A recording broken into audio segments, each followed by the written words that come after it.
恭敬大德圣听，为此法会及一切众生，请转妙法轮，教导我们如何了生脱死，离苦得乐，顺真无生。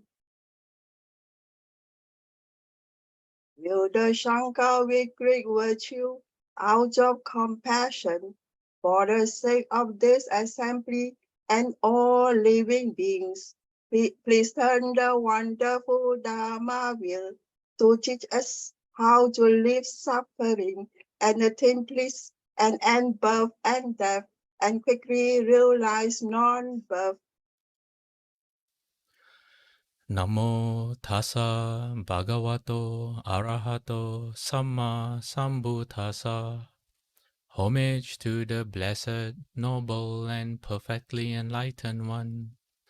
Namo sadanto suchetoye alahati sanmiao sanputo 无上甚深微妙法，百千万劫难遭遇。我今见闻得受持，愿解如来真实义。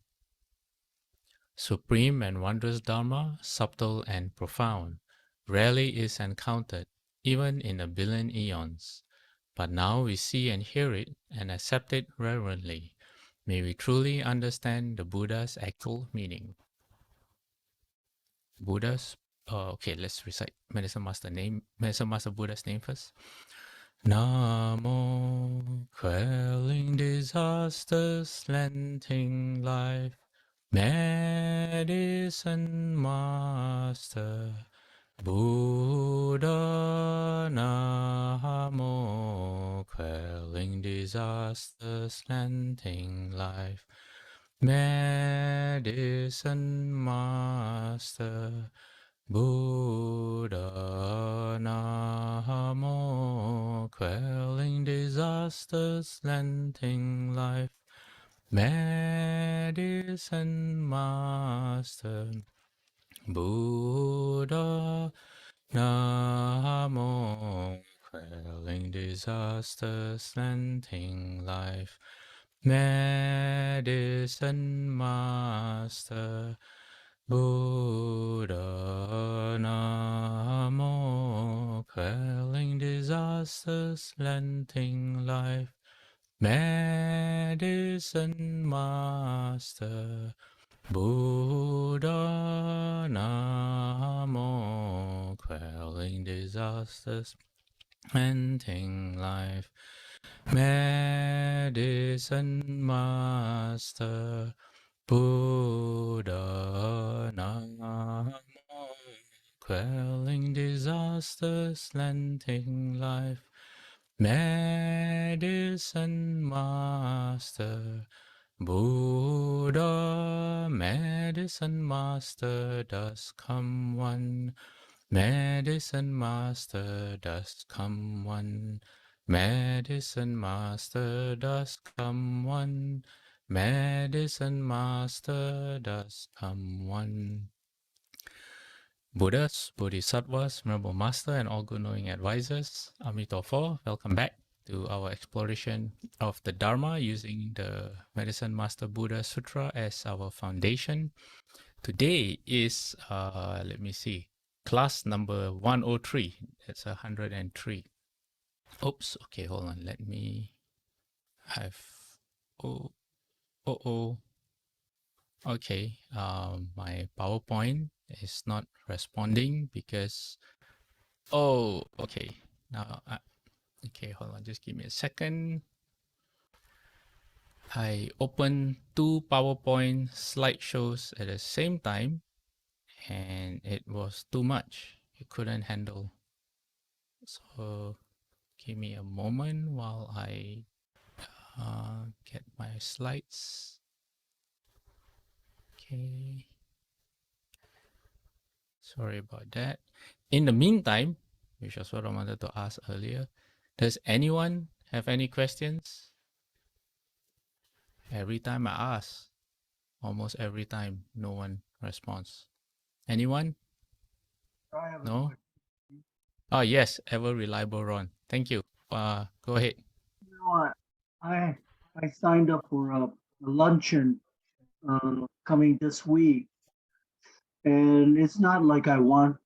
I know that these are the people that going to this luncheon are not vegetarians. Okay, so I'm going to be with these people, but my intention is not to really go there for the, how do I say it? Not to go there for the lunch, but just to to develop affinities with the teacher and also the people in the class. You know what I mean? Okay, so what's your So, question? so the question is, I'm going to be eating. I don't want to go there and make us, like previous kind types of luncheons. I tell people I'm a vegetarian. I can't eat this and I can't eat that. In this case, I'm going to like participate in eating, the meat dishes, but maybe not really enjoying the meat dishes. You know what I mean? And so that Okay, so how about I we don't know keep your how question how to for do it. the end? Ron, since your question isn't directly related to today's topic, but it is related to the Dharma, how about we keep your question towards the end?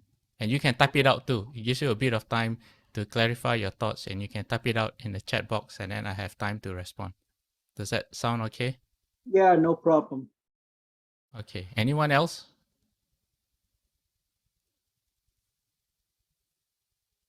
Because I kind of understand the nature of Ron's question. Almost, not really. No? Okay. If you do, type it in the chat box. Okay, so today what we're going to do is we are leaving the um the the the six desire heavens behind, the world of desire, the world of desire. Okay, or let me show you the slide.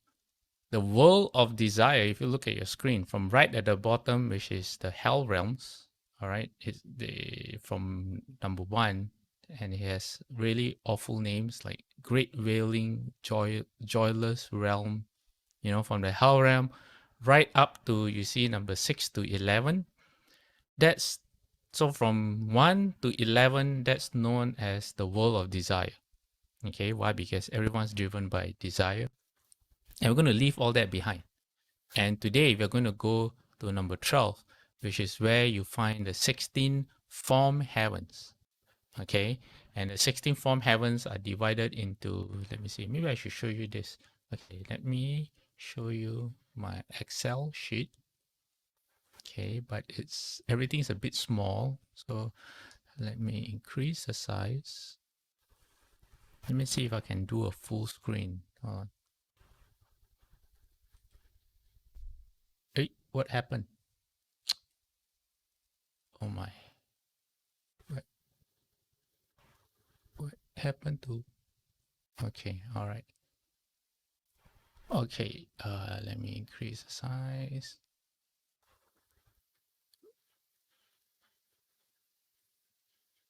All right, okay, this is the largest I can go. Okay, if you look from the bottom, you see all the different hells. So on the left, you have the column is called World of Desire or Kamadhatu. So from the hell realms, then you go up, you have the ghost realm. Okay, hungry ghost, hungry ghost realm. And then you have the animal realm, then you have the human realm. Then you go further up, you have the Asura realm of Titans. Sometimes they're known as Titans. And then you go up again, and you see what is known as the six desire heavens. So all those are known as the world of desire. Okay, and then if you look at the green thing, green lines and columns from the top, you will see two subdivided realms. One is the world of form, which we are going to look at today. And then the other one on top is called the formless world, or the heavens of the formless dhyana. And there are four heavens in that upper form, the formless realm. What we're going to do today is we're going to look at the first three heavens, which is known as the heavens of the first dhyana, or the Brahma Kayika. And those three heavens, those three heavens correspond to the first dhyana. And then the second level of heavens, which also have three, correspond to the second dhyana. The third corresponds to the third dhyana, and the fourth corresponds to the fourth dhyana. So there are four levels in this world of form. What are dhyanas? Dhyanas are meditative states that are very calm meditative states that you can get into. And in the first dhyana, it is said that you experience a joy which is beyond what this world can offer you. It's literally out of this world.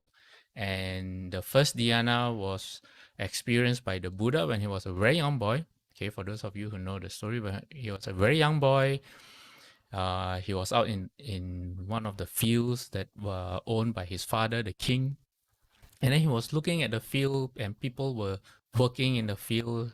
People, his father's subjects or servants, were working in the field, and he saw that the ground was still up, and there were all kinds of insects that were brought up by tilling the ground, and birds were coming and eating the insects, and he felt that it gave him an epiphany about life, about how life is full of suffering. And he developed a lot of compassion for all the beings that he saw, all the living beings. And although he was very young, I think he was maybe like 4 years old or 6 years old, because of his compassion, he was able to sit in meditation, and he entered the first dhyana. And it is said that he was sitting there for quite some time, and as the sun moved, all the shadows move in correspondence to the position of the sun, except the shadow of the jambu tree, or the rose apple tree that the Buddha was sitting underneath. That shadow stayed over the Buddha irrespective of the position of the sun. And if I have my story right, that was one of the a handful of times when the king, the Buddha's father, or the prince, he wasn't a Buddha yet, the prince's father, when he saw that this was happening and he understood the significance, I think he bowed down to his son, because it was a really rare special event. Okay, so today, if you look at the bottom of your screen, we're going to look at the heavens of the first dhyana, the great Brahma heaven, or the Mahabrahma. Then we have the ministers of Brahma heaven, and the heaven of Brahma's retinue. Okay, and today we're going to do something a bit different. I'm going to share a story with you. It's actually not a story. It's a sutra. And if any of you have ever wondered how sometimes religion come to be, okay, how does a religion form?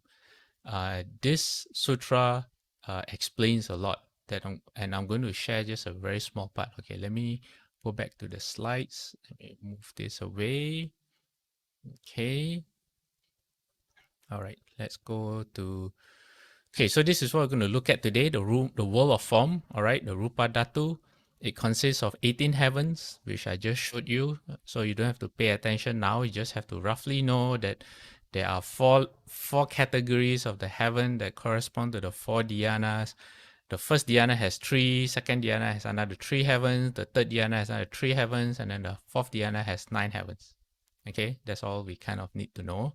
And then in terms of lifespan, okay, we've gone through the lifespans of the heaven of the four kings, the second desire heaven, the third, fourth, fifth, and sixth desire heaven, where the lifespan in the highest desire heaven is 16,000 celestial or God years, Deva years. As far as a human is concerned, it is 9.2 billion years. So you can say that if you can live for 9.2 billion years, then you have the equivalent lifespan of a god in that heaven.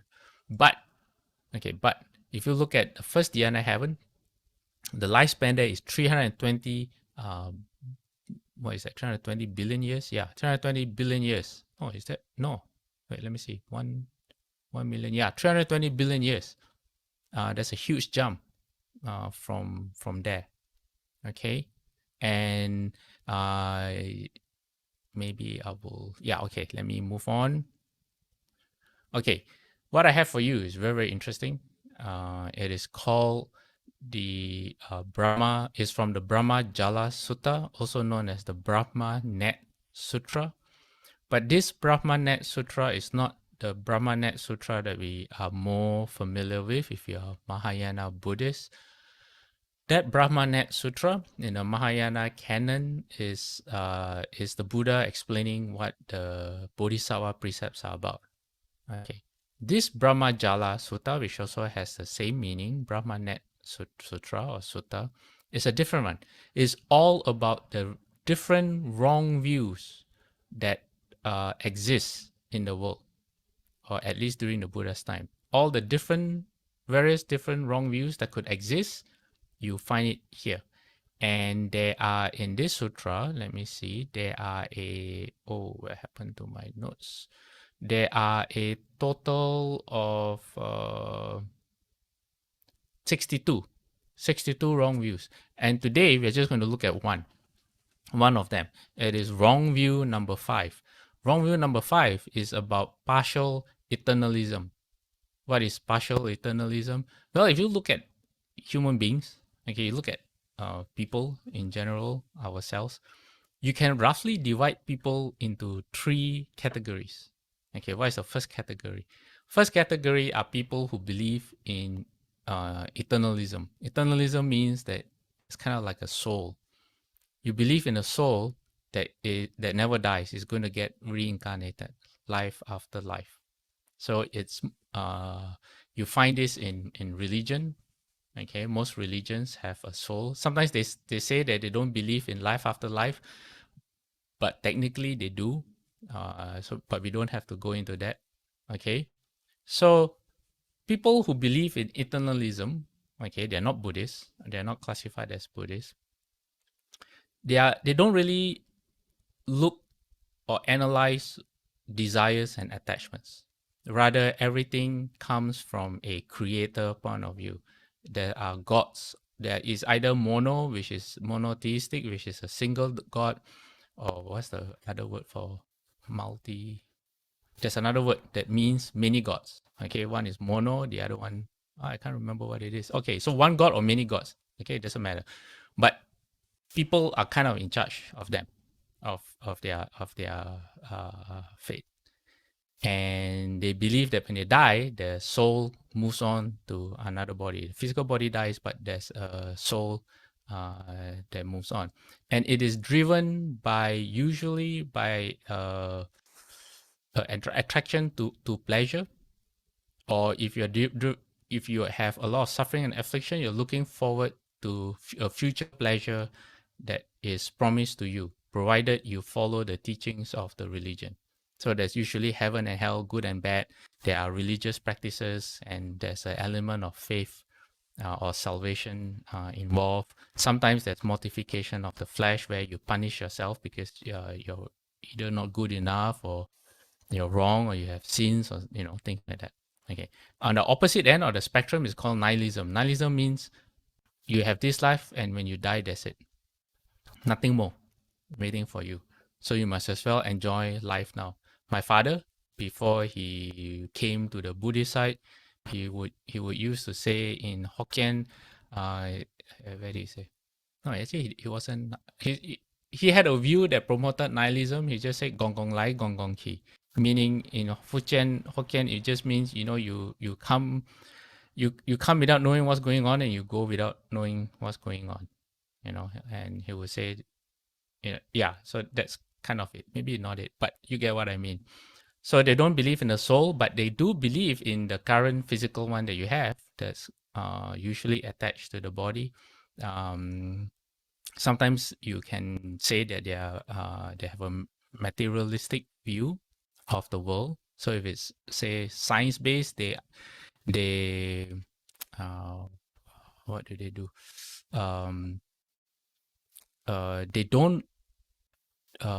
They don't look at mind and consciousness, because it's very hard for them to measure mind and consciousness to prove other than the subjective view that we all have that we exist. So they don't look at mind and consciousness, but they look at things they can measure, like the body and electrical impulses and things like that.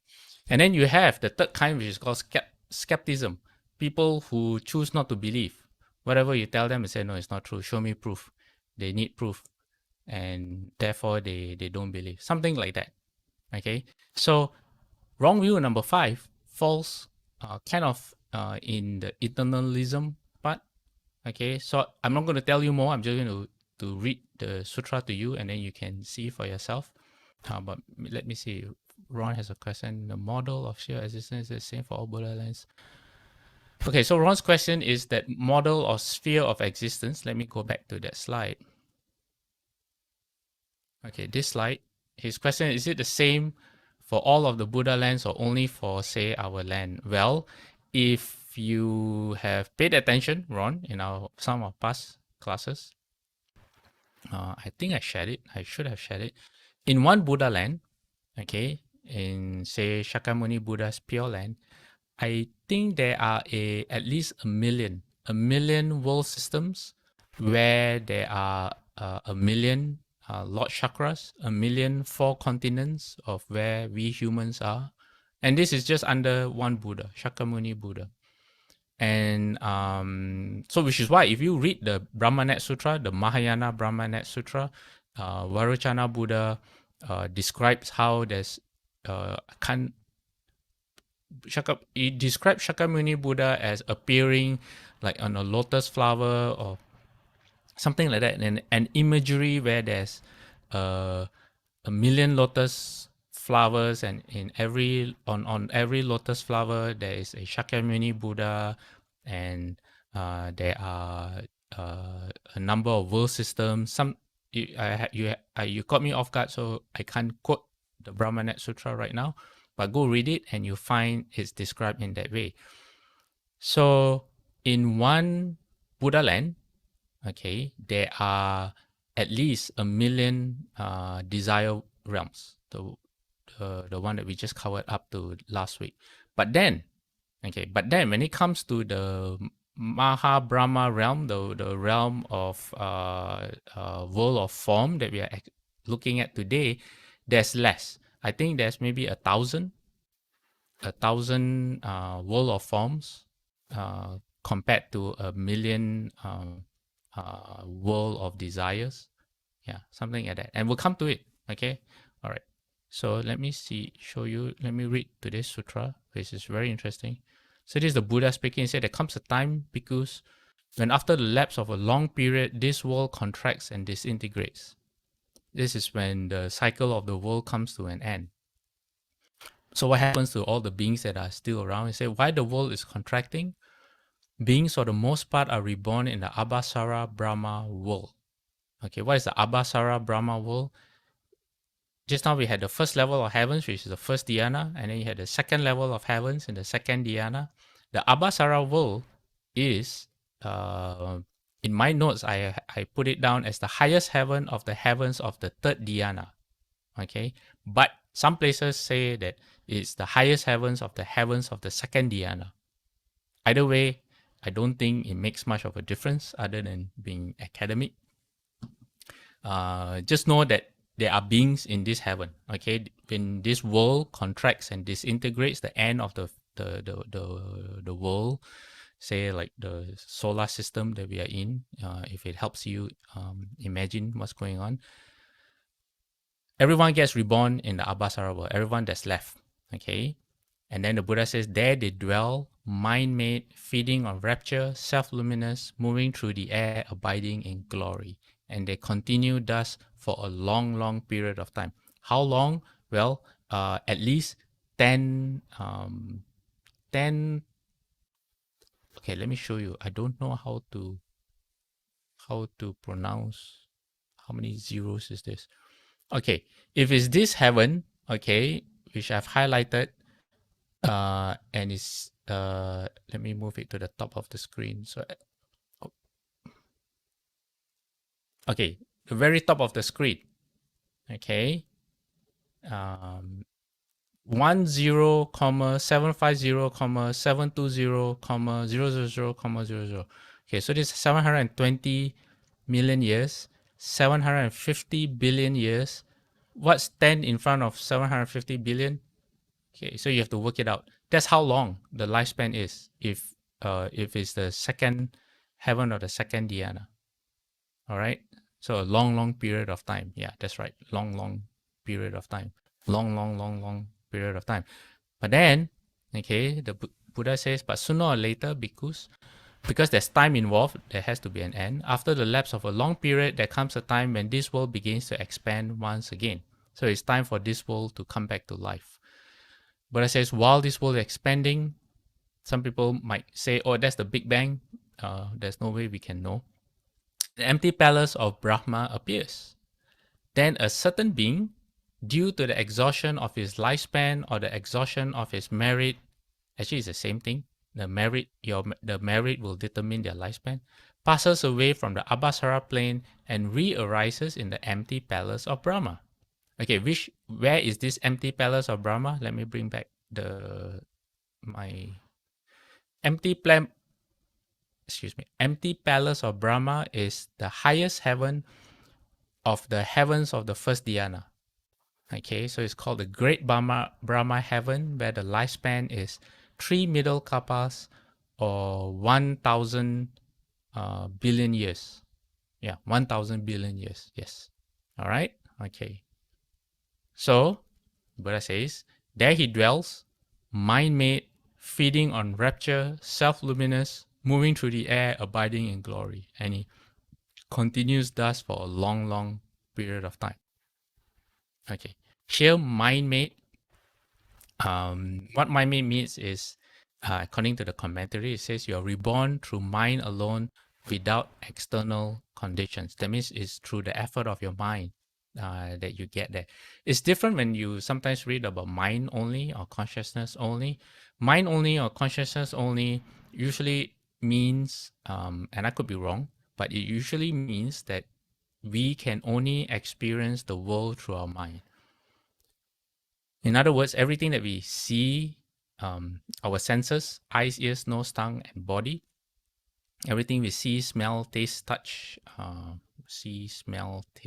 and hear goes through our eyes, ears, nose, tongue consciousness, and it goes to our mind consciousness, and then our mind consciousness has to process it. So we can only have an idea of what's going on. We do not relate to the world directly, but we can only relate to the world through what our senses feed our sixth consciousness, which is our mind, which then has to figure things out. And that's how we relate to the world. Everyone get what I mean? So that's what it means when it says consciousness only. Our interaction with the world is through a layer called our consciousness, which clouds our judgment. So another way to understand that is, for example, when you dream, sometimes your phone rings when you dream, or you have an alarm or something. But in your dream, your mind, your consciousness alters that sound into something else. I hope everyone understands what I mean. That's a way to understand how our senses get in the way of our understanding of the world. Okay? All right. I won't speak much on that because that's not really the topic. Okay. Then the Buddha says, then as a result of dwelling there all alone for so long a time, there arises in him dissatisfaction and agitation, and he yearns, oh, that other beings might come to this place. So you have a being, okay, and this being is called Mahabrahma. It's the first in this realm. And this realm is characterized by the first dhyana. I already said a joy which is literally out of this world. It's a very, very nice existence. So this satisfaction and agitation is more like a wish that, oh, may other beings enjoy what I have. Something like that. And then the Buddha says, just at that moment, due to the exhaustion of the lifespan or the exhaustion of the merit, certain other beings pass away from the Abhasara plane and re-arise in the palace of Brahma in companionship with him. There they dwell, mind-made, feeding on rapture, self-luminous, moving through the air, abiding in glory, as benefiting a Brahma god. And they continue thus for a long, long period of time. So the first person has this false thought, okay, oh, maybe some beings will come and enjoy what I have. And immediately after that, his wish comes true, or his thought comes true, or so he thinks, okay. Then the Buddha says, thereupon the being who re-arose there, okay, the one with the first false thinking, thinks to himself, I am Brahma, the great Brahma, the vanquisher, the unvanquished, the universal seer, the wielder of power, the Lord, the maker and creator, the supreme being, the ordainer, the almighty, the father of all that are and are to be. Wow. And these beings have been created by me. What is the reason? Because first I made the wish, oh, that other beings might come to this place. And after I made this resolution, now these beings have come. Okay. So it's very important to know that the Buddha explained this as mere coincidence. This is just how the way things are. When the beings are supposed to appear, this being will have a thought about them first, and then they will appear. It's not because he had a thought and then they appeared. He did not make them appear. All right. And one thing I haven't said, which I said earlier, the great Brahma or Maha Brahma is actually the great god that Brahmanism prays to. What is Brahmanism? Brahmanism, it was the early form of Hinduism. Okay, before Hinduism came into being, it was Brahmanism. And how Brahmanism came into being, well, this sutra is going to reveal it to you. Okay, but before you go there, okay, let's look at the titles Maha Brahma, Great Brahma gave himself. So actually his main title shouldn't be Maha Brahma, it should be Maha Ego or the Great Ego because of all these titles he gave himself. And these titles are not just mere names, they all have meaning. For example, when he calls himself the Vanquisher, it means that he has conquered all. And he is immovable and he is the supreme being of all the worlds. Okay, just now when Ron asked a question about is the world system the same in all the Buddha lands or in Shakyamuni's Buddha land? Because there are so few heavens of form, when Lord Brahma or the great Brahma or the great ego or Maha Brahma, he looks down, he sees 1,000 or 1,000,000 world systems beneath him. And he sees it as clear as, they say as how you would hold something in your hand. That's how clearly he sees the worlds beneath him. Yeah. So when he says he has conquered, he stands immovable, he is supreme, he doesn't see anything above him at all. He's not aware of the higher heavens that exist above him because they are beyond his senses. So all he knows is that one moment I'm thinking I should have some people with me, and the second moment they appeared. And at the same time, he can see the formation of worlds coming into being. He sees all of us being born and dying, all happening beneath him. And then he gives himself a second title, the Unvanquished. Unvanquished means that no one is better than him. No one is more powerful than him. Then the universal seer means he sees all things. Because he does. As far as he's concerned, his reality is that he does see all things. He sees all the worlds under him. And then the wielder of power, this particular title, is he is in control of everyone else. He's the omnipotent God. And then the Lord, the maker, the creator, the supreme being, he truly believes, okay, that he created the physical world. He truly believes that he created all the different, all the 1,000 or maybe 100,000 or 1,000,000 mountains, Mount Sumerus, the world systems and how they are supported cosmically, the great oceans, the suns, the moons. He really believes that he's directly responsible for that. And then his title, the ordainer, means he assigns fate, people's fate. He is in control of every being's fate. For example, you are born a warrior. When you're born, you're going to grow up to be a laborer, and then you will be a cow in this life, and you will be a renounced in another life. So he, how you say, to him, that's his reality. Although he's not really in control, but he doesn't know. Yeah. And he looks at all beings that are born, every single being that are born, as his children. Yeah. He's the father of everyone.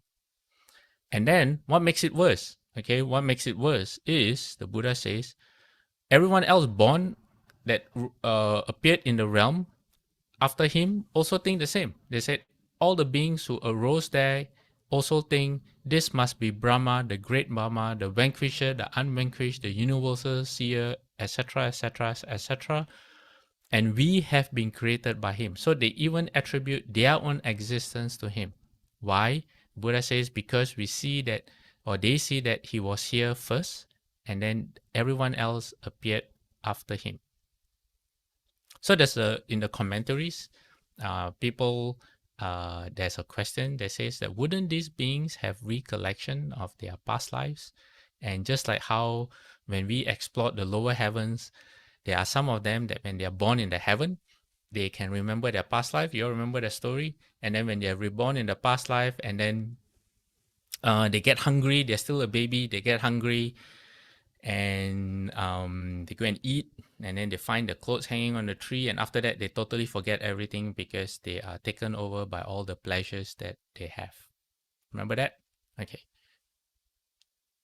In this particular instance, the people, not everyone who are born in the heaven feel the same, but the people who do, it is explained as in their past lives, okay, they have planted habits where this is the kind of thinking that they subscribe to. That means that they carry the habit energy of always believing in a creator God kind of religion. So when certain conditions arise, it triggers their habit or the karmic seeds of thinking that way, and immediately they just accept their point of view because it's been reinforced for a very long time. Yeah, so they just feel very comfortable accepting that point of view. All right, okay, and then so just having, this great Brahma and all his followers in this heaven, thinking that they are the greatest, that this God is the greatest, responsible for everyone in all the universe and all that, isn't really a problem. It's not a problem at all because they don't really care about beings on the lower realms. However, okay, then the Buddha explains more. It says, herein, because the being who re-arose there first possesses longer life, greater beauty, and greater authority than the beings who arose there after him. The Buddha says that the Mahabrahma, the first one, is superior to all the other beings, right? And then the Buddha says, because this comes to pass that a certain being, after passing away from that plane, takes rebirth in this world of humans. Having come to this world, he goes forth from home to homelessness. But then one of the beings there dies. And when he dies, he gets reborn in a human realm. And when he gets reborn in a human realm, he, I think because of the residual karmic habits from the being a previous Brahma god, Brahma dweller, he leaves home. He becomes a renunciant, a mendicant. Okay, and then the Buddha says, when he has gone forth by means of other endeavor, application, diligence, and right reflection, it doesn't mean that he becomes a Buddhist monk. Okay, because for example, during the Buddha's time, there were already ascetics or mendicants, people who already so-called left the home life, but they did not do it in the same with the same intentions as how the Buddha taught us. So this kind of religious pursuit already existed. Okay. So what happens is this. The Buddha says he attains to such a degree of mental concentration that when his mind thus concentrated, he recollects his immediately preceding life, but none previous to that. So he remembers his past life. And what past life was that? Unfortunately, the past life of him being a, a, a god created by Mahabrahma. And then he starts to preach. He says, we were created by him, by Brahma, the great Brahma, the vanquisher, and then all those titles, okay? He is permanent, stable, eternal, not subject to change, and he will remain the same just like eternity itself. That's how he sees his so-called creator, Mahabrahma. Then he says, but we, say everyone else, who have been created by him and have come to this world are impermanent, unstable, short-lived, and doomed to perish. So this is, in the Brahmanet Sutra, where there are 62 wrong views, this is how wrong view number 5 comes into being, which is partial eternalism. There's a omnipotent God, the great God, who is responsible for every single one of us. We are all his children. He created all of us. He's in control of all of us. Okay? We are not permanent, but we can be reborn by his side. Because of this particular ex-God, ex-Brahma, he starts a whole new religion. And in our timeline, okay, in our time right now, that's known as Brahmanism. Why? Because the God is known as the great Brahma. So this is early Hinduism. Okay, so now we have to be a bit careful, all right, that when we know this, we shouldn't use this information to try to explain to other people about the foundations of the faith or other religions or what the Buddha says. Why? Because it's not helpful to anyone. All right, it will only, it's not helpful at all. There's nothing wholesome that comes out of this. Number 2, this is information given to us by the Buddha. It is not meant for us to go and educate other people. All right. Number 3, you don't know yourself.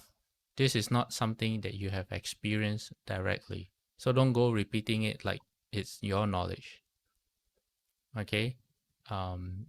So another thing is that religion changes very, very quickly.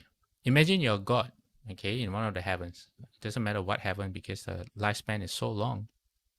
And you look at us, silly humans running around. And then now, okay, in this particular, maybe 50 years, humans, Mahayana Buddhists, they're all about the Pure Land, Amitabha Buddha, Pure Land. We call it Buddhism. But just 3,000 years ago, when the Buddha was around, it wasn't called Buddhism at all. A lot of the practices that we have, a lot of the rituals, the ceremonies, wasn't around during the Buddha's time. Very smart people, very wise people probably created those ceremonies as a way to help humans who are getting more and more distracted and further away from the spirit of the teachings, as a container for us to channel our intentions and our practice on what we should be reminded of. But during the Buddha's time, it wasn't like that at all. Buddhist practice was very, very different during the Buddha's time and during the proper Dharma image. And then if you're God and you go back longer than that, when, Buddhism wasn't around, or in recent history, Medicine Master Buddha, okay, let's take Medicine Master Buddha. Medicine Master Buddha, Shofu said, after Amitabha Buddha has the closest affinities with us. But that is not obvious at all in this time. Not at all. You go everywhere, you do see Medicine Master Buddha and Mahayana monasteries, but in the Long Life Hall. But we don't have, Guanyin is definitely more popular than Medicine Master Buddha. But if you go back a few hundred years, I don't have the exact timeline, but you go back a few hundred years, for example, in Japan, you find so many monasteries that were dedicated to Medicine Master Buddha. And if you were to go back to that time and you ask about Amitabha Buddha, they will say, who? Oh, you mean that Buddha that is in some of the sutras? And you say, oh, what about the Pure Land practice and reciting Amitabha Buddha's name? And they will say, no, we don't do that. What practice are you speaking about? So everything changes. Everything is always in flux. Okay, so that's how religions come about. That's one way how religions come about. And I'm not sure, but for me, I find it very interesting. It's very fascinating. Okay, so now, okay, we can move on to the next slide. But before that, let me see. There's some more questions. Saha asks, how about Amitabha Buddha's land? Is it just one Amitabha land? And then second question, do people believe in this Brahma God? And if so, do they have the chance to change their destiny if though their destiny is set by the Brahma God? Okay, the Brahma God believes that he sets your destiny, but that's what he believes in. Buddhists know and believe differently. So the question is you're asking the wrong question because the Brahma God is not in charge of anyone's destiny, no matter what he thinks. Okay. Okay. Wrong's question is Jesus or Jade Emperor another wrong view? I think that's a wrong question to ask. Because Jesus did exist, and Jade Emperor is Lord Chakra. Yeah. So I wouldn't okay, I wouldn't go there, Ron. Yeah, we shouldn't go there. Yeah, we shouldn't label other religions wrong views. Yeah, I don't think that's it may be right from a doctrinal point of view as how the Buddha is teaching us, but it's only for our own practice rather than a way to share information. So I wouldn't call them wrong views. Okay, I would say if you believe in that, then look at the Brahmajala Sutta, okay, and then find out for yourself. Okay, actually, okay, let me see. For Saha's question, let me see what's the next slide because I do have something that can help in that. Okay, maybe I'll skip this. I'll keep this for next week. The next few slides that I'm going to quickly flash through and give you a headache. It is a description about this world of form where the Lord Brahma comes from. I'll keep it for next week, but I'll come to another story. How about that? Okay. Okay, now skip to this.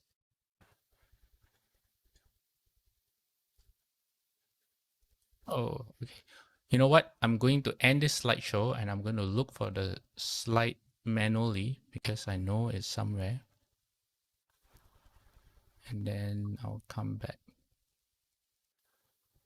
Okay, so Sa's first question, how about Amitabha Buddha land? Is it just one Amitabha land? Yes, it is known.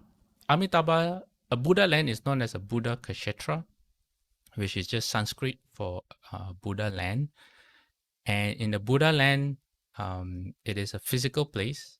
And there are two components to a Buddha land, which is one, the physical place, the land itself. And then the number two are sentient beings. So these two things make up a Buddha land. All right. And Buddha lands, like how when I answered Ron's questions, are made up of at least 1 million world of desires. So there are 1 million Lord chakras that the Buddha has to contend with or deal with, you know. So one Buddha land is really really huge. But then there are Buddha lands that differ based on the aspirations of the Buddha. For example, Amitabha Buddha's Pure Land. So Amitabha Buddha's Pure Land is made pure. Let me see. Let me bring up this text so I can read it from there. Because I don't want to say, I want to say the right thing. Okay. Oh, you know what? It's weird because when I open the file, I didn't have to look for the page. The page was already there. Okay. A Buddha Kshetra is also known as a Buddha field or a Buddha land. So it has two aspects. Okay, it has the physical world or the container world, and the second aspect is a world of sentient beings. All right, like this, what I said. And then Buddha fields or Buddha lands occur in various levels of purification, broadly divided between very pure, like Amitabha Buddha's land, which is very pure, and impure, I would say so-called impure lands. Okay, why do I say so-called impure lands? For example, we are in Shakyamuni Buddha's Buddha land right now. Okay, and Shakyamuni Buddha has described all Buddha lands as pure lands. Then Shariputra, in what sutra is this? I think it's a Vimalakirti Sutra, or I think it's a Vimalakirti Sutra or the Prajna Prajna. Oh, let me see. I think it's the Vimalakirti Sutra. Yeah, I think. Or it could be the Lankavatara Sutra. I'm not sure. Okay, either one of these two or three sutras. Anyway, Shakyamuni Buddha, Sariputra, Venerable Sariputra asked Shakyamuni Buddha, he says, why is, if this is a Buddha land and you're the Buddha and you're pure, but why is your land not pure? Which is a really good question. So Shakyamuni Buddha touched the land with his toe, and immediately this world that we are in appeared pure to Shariputra. And then one of the bodhisattvas who were part of the whole group told Shariputra, say it's not that Shakyamuni Buddha's land is not pure. It is pure. It's only you who are not pure. So there's a so he says, because you don't see it as pure, you see there are lesser beings, you see that there are higher beings, you see there are people who are suffering. So the metaphor of the pure land having no highs or lows, it's just a flat land, is a metaphor for our minds. When we see people, okay, if we are not pure ourselves and we see people according to our senses rather than through their Buddha nature, we form all kinds of opinions about people. We look down on some people, and that means that there are valleys, there are gorges where it's low. And then sometimes when we see, oh, there's a bodhisattva, there's the Buddha, and then, we put them high on a pedestal, that's high.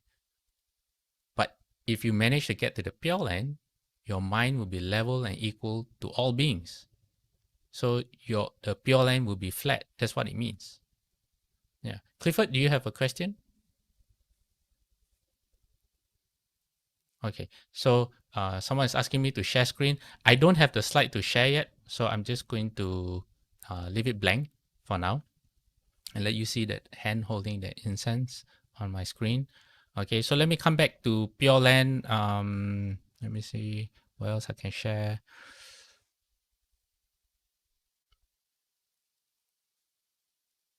This Pure Land. Okay, the sutra that I wasn't sure about is called the Vimalakirti Sutra. Okay, the one that I said that Venerable Shariputra asked Shakyamuni Buddha about why his land is not pure. You can find that in the Vimalakirti Sutra. Yeah. And the Buddha also explained, Shakyamuni Buddha also explained that he manifests this world to be impure as an inducement so that living beings will want to practice. So when we realize that, the consequences of our actions is that there are hells or there are unfortunate realms of rebirth and things like that, then we want to practice. So that's one of the reasons Shakyamuni Buddha's Pure Land is seen as impure from us as well as from him. Okay, all right. Let me find that slide. Okay, I found it. Yes, I found it. Okay, and now you will see why I want to share this slide in response to Saha's question. Okay, this is also related to last week. People are asking about praying to Qigong and Jade Emperor and all these things. So Brahmanism, in the early form of Hinduism. And in Hinduism, there is still Lord Brahma, the creator of all. Okay, which is why I say today's information, be very, very careful how you use it. Just keep it for yourself. Don't have to tell people what you know. Okay, so there's one lady who every day will make offerings to Lord Brahma. Why? Because she prays to Lord Brahma. And the whole house, we said, was sprinkled with herbs and parched corn. Banners were raised around the yard. Fragrant torches were lit, and everywhere around was filled with the scented smoke. This Brahmin lady will get up very early and rinse herself all over 16 times with scented water. So she's really sincere, right? If you're a Buddhist and you see someone who has this level of commitment or approach to the practice, you would say they are really sincere. So you see what she does. The whole house was sprinkled with herbs and parched corn. We can translate, if you're Buddhist, you can translate that to putting offerings on the altar. Okay, banners were raised around the yard. We have banners too in Buddhism. You can put banners on your altar. Fragrant torches were lit, and everywhere around was filled with scented smoke. That's incense. Okay, and then this lady goes the extra step. She would bathe herself 16 times with scented water. So that's a common practice in a lot of beliefs, where if you want to ask for a favor from the spirits or the gods, you in Malay, in Malaysia, the Malay have a term for it. They call it mandi bunga. So you take fresh flowers, and you put it in water, and you bathe with that water. So the belief is that you're purifying yourself, and you are cleaning yourself, so you're more pure or less smelly to the spirits. So she does it for Lord Brahma, and she does it 16 times. Wow, that's a lot of water. Okay, and then keeping her mind pure, that means she's very careful not to have false thoughts. She will ladle out some rice gruel and say, "Maha Brahma, eat." She will put it in a golden bowl together with honey and ghee and bring it to a small spirit chair set up at the back of the house. Just like we talked about having altars. She would walk around to each corner of the house and sprinkle some of the food offering until the ghee was running down her arm to the elbow. That's a way of saying that she is very, what do you call, very sincere. When you do something until to that extent, basically that's what it's saying. She will go down on bended knee and chant, "Eat blessed Mahabrahma, taste blessed Mahabrahma, enjoy blessed Mahabrahma." Thus saying, she will feed Mahabrahma. So she makes offerings, and she makes it in a very sincere manner. So what happens is, I just realized that because I wasn't prepared to share this today, I don't have the rest of the story. But what I do have is I know how to find it. Okay. And when she did this, okay. Oh, my screen.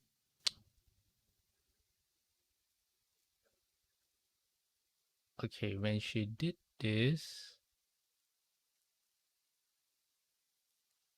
Oh, how do I find it?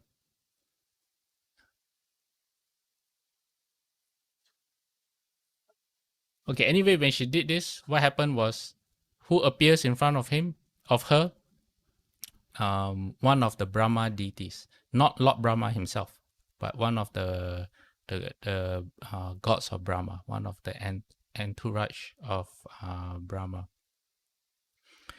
And he told this lady, he said, "The Brahma realm, madam, that you're making your offerings to, is very far from here." And very far from here just not mean distance, but it is far in terms of practice. You have to find the right practice. Okay. And then to add insult to injury, he tells her, he says, "Brahma doesn't even eat this kind of food. This food, your ghee, your rice gruel that you have cooked so well, and so with so much heart and sincerity, and you put in your special golden bowl that you sprinkle on the floor until it runs down your elbows. said Brahma doesn't eat that kind of food. He said, why pray when you don't even know the path to Brahma? Meaning, if you don't even know how to become a Brahma yourself, what are you praying to? What are you praying for? So, Saha, that's a partial answer to your question about faith and Lord Brahma. He believes that his faith, that he controls everyone's fate. But the lifespan of Lord Brahma is so long, okay, is you could almost say that he blinks his eyes and you were young once and now you're old. That's time, our time compared to him. He doesn't pay that much attention to human beings. Yeah, he's up there in the heavens. It's really far away. Yeah. So that's one way of understanding why the Buddha calls it a wrong view. Okay, and next week we will have a story, another very interesting story, because we're out of time now, about how the Buddha teaches Mahabrahma, how the Buddha attempts to shake Mahabrahma out from his own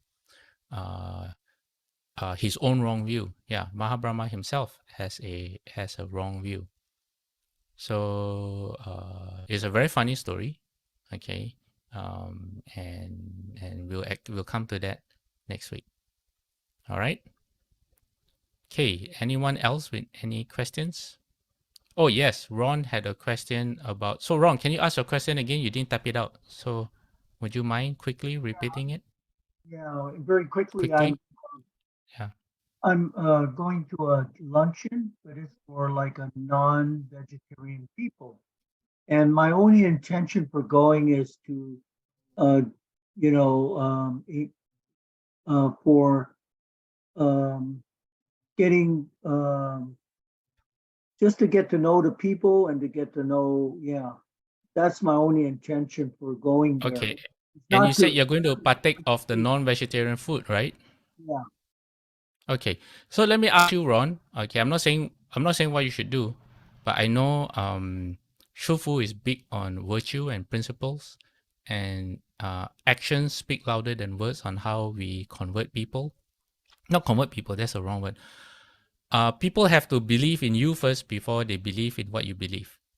Okay. So if you meet someone who believes in something, but then they compromise themselves, they like, for example, being a vegetarian is a huge thing for Buddhists, Mahayana Buddhists. But because of them, you kind of break that precept. What does that say about you? well, yeah, So, I mean, so that's something you should consider.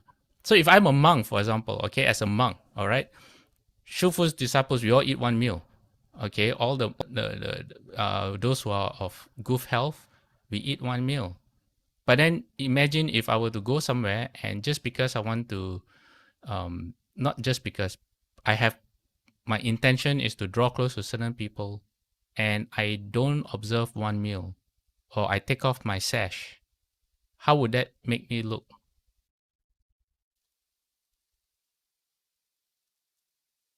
Or I wear, if they're not used to a monk, I don't wear my monk attire and I change to normal clothes. okay, so I'm gonna just um, not to be not to cause a a long discussion. So when a bodhisattva comes back to this earth, comes back to this world, and he's trying to help people. I mean, a true bodhisattva. So he gets invited to a non-vegetarian meal. He's not going to eat veg. He's not going to go, right? Okay, I wouldn't know what a bodhisattva would do. Okay. I'm not saying I'm a bodhisattva, but I'm just saying, the issue was like, So okay, Ron, instead of looking at bodhisattvas, I'll just look at myself. How would I see myself? Like in the example that I just gave you. okay, Okay. Or or or or I could go. It's really hard because I don't know the full details of what you're going through, I'm sure that if you pay enough, if you think about it enough, you might have a proper solution. For example, like how I described the 5 precepts, you could use that. You could use how I described the 5 precepts to explain why you are there and you would really love to join them for the food, but you brought a sandwich. So you could still eat with them and you don't want them to feel bad and you're trying your best, but you also don't want to compromise on what you believe in. So you have a sandwich with them and you can apologize. I wouldn't apologize because you're just doing what you think is right. But you could explain the 5 precepts through relationships in a way that makes sense.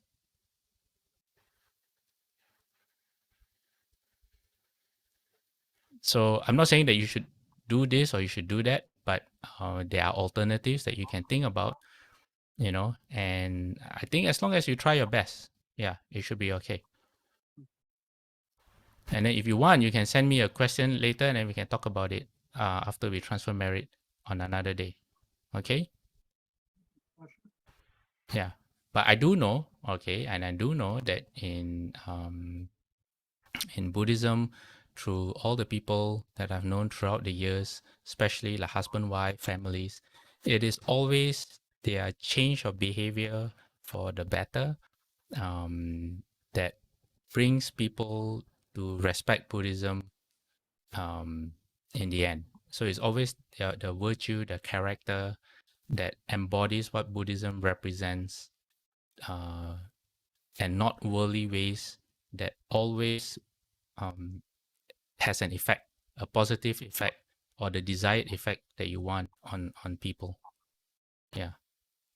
If not, then there's also like a lack of trust in what you yourself believe in, and maybe you need to examine that area as well. Yeah. Okay. All right. Let me get the if I can. I need to open it again. Opening and dedication. But now I shall stop sharing, end this slideshow. Okay.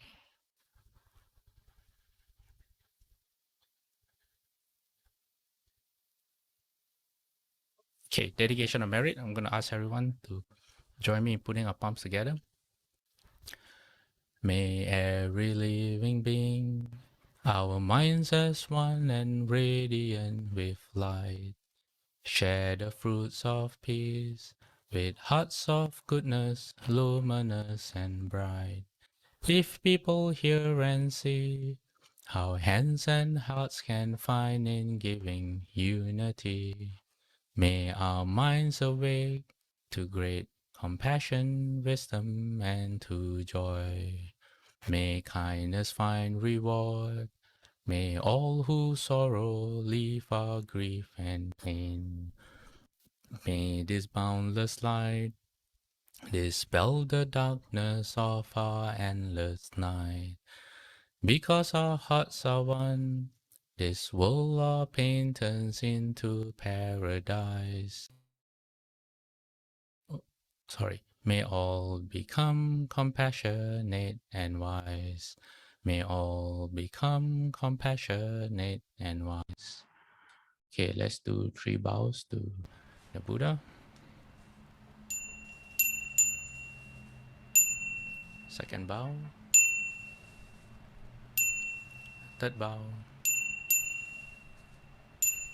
Half bow.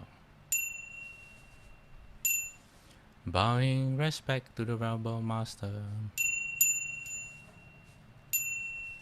Second bow. Third bow.